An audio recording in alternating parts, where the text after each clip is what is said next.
They told you the first president of the United States was George Washington. They carved his face into stone. They printed his portrait on currency. They wrapped his image in myth and called it destiny. From elementary school classrooms to marble monuments in the Capitol, the story was simple, polished, and final. America began under Washington. But what if that story was not the whole truth? What if the very foundation of American leadership was built on a quiet erasure? What if the first president was not the man on the dollar bill, and the truth was deliberately compressed into a footnote so small that generations never saw it? Because before George Washington placed his hand on the Bible in 1789, another man had already held the title of President of the United States. His name was John Hanson, and the fact that most Americans have never heard that name is not an accident.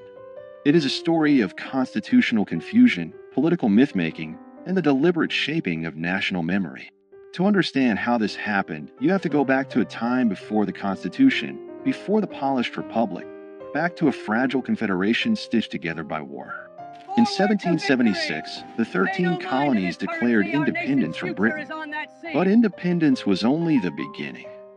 What followed was chaos: unpaid soldiers, collapsing currency, foreign threats, and states that behaved like small, suspicious countries rather than a unified nation. The fledgling United States needed structure. It needed coordination. It needed leadership. So in 1781, after years of debate, the states ratified the Articles of Confederation, creating the first national government of the United States. This government did not have an executive branch like we know today. There was no powerful presidency, no cabinet, no centralized authority commanding armies or vetoing legislation. Instead, there was Congress. And Congress elected a presiding officer. That office carried a formal title, President of the United States, and Congress assembled. On November 5, 1781, that office was filled by John Hanson. Hanson was not a general. He was not a towering plantation owner from Virginia. He was a merchant and statesman from Maryland. But when Congress selected him as its presiding officer, he became, by title, President of the United States. This was not symbolic. Under the Articles of Confederation, Congress was the national government. There was no separate executive. The President of Congress signed documents, corresponded with foreign powers, oversaw administrative matters, and in many ways embodied the leadership of the nation. Hanson served a one-year term. During that time, the Revolutionary War was still underway. He dealt with financial instability, troop demobilization, and diplomatic recognition. He presided over Congress as it accepted the British surrender at Yorktown's aftermath and navigated the fragile early sovereignty of the new republic. And yet his name is rarely mentioned outside specialized historical discussions. Why? Because after the war ended and the weaknesses of the Articles of Confederation became undeniable, a new document was drafted, the Constitution of 1787. This Constitution created a radically different office, a singular executive with defined powers, independent authority, and national visibility. It created what Americans now recognize as the presidency. In 1789, George Washington was elected under this new constitutional framework. He was not the first man to hold the title President of the United States, but he was the first president under the Constitution. That distinction matters. But over time, nuance was erased. The founders themselves understood the difference. They did not consider the presidency under the Articles equivalent to the executive created in 1787. The earlier office was primarily procedural, a presiding officer chosen by Congress, not a nationally elected executive. Yet as American mythology grew, complexity became inconvenient. A nation prefers clean origin stories. Washington became the first president, not because no one held the title before him, but because the new constitutional order redefined what the presidency meant. The old office faded into obscurity. But obscurity is not the same as non-existence. John Hanson was not alone. Before Washington, several men served as President of Congress under the Articles of Confederation, including Peyton Randolph, Henry Laurens, John Jay, and others. Hanson's distinction lies in being the first to serve a full one-year term after the Articles were fully ratified by all 13 states. And that ratification detail is where the controversy lives. Some historians argue that because Maryland was the last state to ratify the Articles in 1781, and Hanson was elected after that ratification, he was technically the first president of the fully unified United States government. This claim has been amplified in certain circles as proof that Washington was not the first president. But the reality is more layered. The presidency under the Articles had no independent executive power. It had no veto authority. It had no control over a standing army. It was not elected by the people or an electoral college.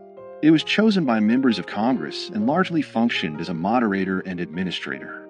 Calling Hanson the first president in the same sense as Washington would be misleading. Yet erasing him entirely is equally misleading. The shock is not that Washington was not first. The shock is that American civic education rarely explains the transition between two completely different governmental systems. The real foundational lie is not that Washington served first. It is that the story of American leadership begins neatly in 1789. It does not. It begins in confusion, experiment, and fragility. During Hanson's presidency, Congress established Thanksgiving as a national day of observance in 1782. It adopted the Great Seal of the United States. It managed foreign affairs and struggled to pay soldiers. It dealt with mutinies and financial crisis. These were not ceremonial tasks. They were existential. Yet when the Constitution replaced the Articles, the previous system was treated almost like a draft that never counted. The national memory pivoted hard toward the stronger executive model, and the earlier presidents of Congress became historical footnotes. Why would a nation simplify its own origin? Because power shapes narrative. The Constitution was framed as a corrective to weakness. Federalists argue that the Articles created a government too feeble to survive. By elevating Washington as the first president, the new system symbolically reset the clock. It framed 1789 as year one. The earlier period became a prelude rather than a beginning. This was not necessarily a malicious conspiracy. It was nation-building through storytelling. But storytelling always chooses emphasis. And when emphasis becomes repetition, repetition becomes truth. Over time, monuments, textbooks, and civic rituals reinforce the narrative. Washington was father of his country. He set precedents. He defined the executive branch. He stepped down voluntarily, shaping democratic norms. All of that is true. But what disappeared in the retelling was a messy prologue. The presidency did not emerge fully formed. It evolved. Under the Articles of Confederation, the central government had no power to tax. It could not compel states to provide troops or funds. Economic instability led to unrest like Shays' Rebellion in 1786–87. These crises exposed structural weaknesses. The Constitutional Convention of 1787 was not simply an upgrade, it was a reinvention. The executive office created in Article 2 of the Constitution bore little resemblance to the presiding officer of Congress under the Articles. Washington's presidency represented a new experiment entirely. But here is where document shock enters the story. The Articles of Confederation explicitly use the title President of the United States in Congress assembled. That phrase is preserved in historical records. It is not folklore. It is written law. That means technically that someone held the title before Washington. The shock is not fabricated. It is documented. The question is not whether Hanson held the title. He did. The question is whether holding that title made him equivalent to the constitutional presidency Americans celebrate. It did not. But the refusal to explain that difference clearly has fueled decades of confusion, and in some cases, deliberate myth-making. In the 20th century, certain advocacy groups and state historians promoted Hanson as the real first president, sometimes to elevate regional pride or challenge federal narratives. Statues were erected. Claims were printed in pamphlets. The nuance disappeared again, this time in the opposite direction. History swung from erasure to exaggeration. The truth lives in the middle. Washington was the first president under the United States Constitution. Hanson was the first president of Congress after full ratification of the Articles of Confederation. Both statements are accurate, but only one made it into national memory. This selective remembering reveals something deeper about American identity. The country prefers strong beginnings. It prefers heroic founders over experimental committees. It prefers marble certainty over procedural evolution. And so the fragile Confederation years are compressed into a blur between 1776 and 1789. That compression has consequences. When citizens believe their institutions sprang into existence fully formed, they misunderstand how governments evolve. They lose sight of how constitutional design responds to crisis. They forget that American democracy was not inevitable. It was negotiated, revised, and sometimes nearly abandoned. John Hanson's obscurity is not a scandal in the sense of conspiracy. It is a symptom of how nations curate memory. But in a broader sense, it does change everything. Because if the first chapter of the presidency has been simplified, what else has been streamlined for comfort? What other transitions have been flattened into clean narratives? The early republic was unstable. The Articles government was weak by design. Many Americans feared centralized authority after living under British rule. The pendulum swung towards state sovereignty and then swung back when that model proved insufficient. Washington's presidency did not emerge from triumph alone. It emerged from failure. Understanding Hanson's role forces us to confront that failure. It reminds us that the United States had a first attempt at national government that did not work as intended. It reminds us that the presidency itself was born from revision. And it challenges the idea that history is a straight line. If Hanson is remembered only as a trivia question, was Washington really first? The deeper lesson is missed. The deeper lesson is institutional transformation. The presidency Americans know today is not static. It has expanded dramatically since 1789. Executive power has grown through war, legislation, judicial interpretation, and precedent.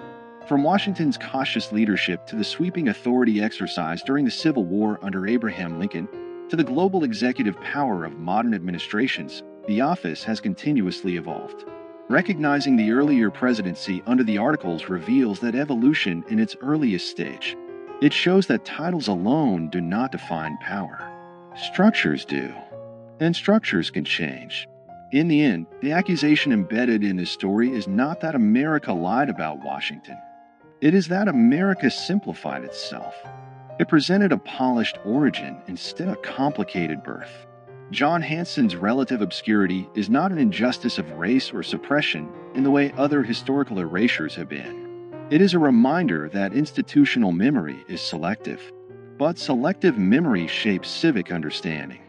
When citizens learn that there was a president before Washington, even if only in a different governmental form, they are forced to reconsider what first really means. They are forced to look closer. And when people look closer at their foundations, they often discover cracks, not fatal ones, but human ones. That discovery does not weaken democracy. It strengthens it. Because mature nations do not fear complexity.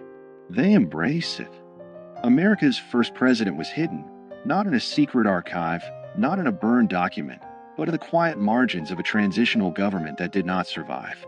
And understanding that hidden chapter changes everything about how we see beginnings. It reveals that power is defined by structure, that titles can shift meaning, and that national memory is shaped as much by storytelling as by fact. George Washington remains the first president under the Constitution. John Hanson remains the first president of the United States in Congress assembled after full ratification of the Articles of Confederation. Both are true, but only one became legend. The question is not whether Washington deserves his place. He does. The question is whether we are willing to tell the whole story. Because the moment we admit that the presidency had an earlier form, weaker, different, experimental, we acknowledge that America itself was once uncertain, unfinished, and fragile. And that realization changes everything. It reminds us that the nation was built not only by giants carved in stone, but also by administrators whose names faded when the structure they served was replaced. History does not always erase with fire. Sometimes it erases with simplification. And sometimes the most powerful revelations are not about scandal, but about structure.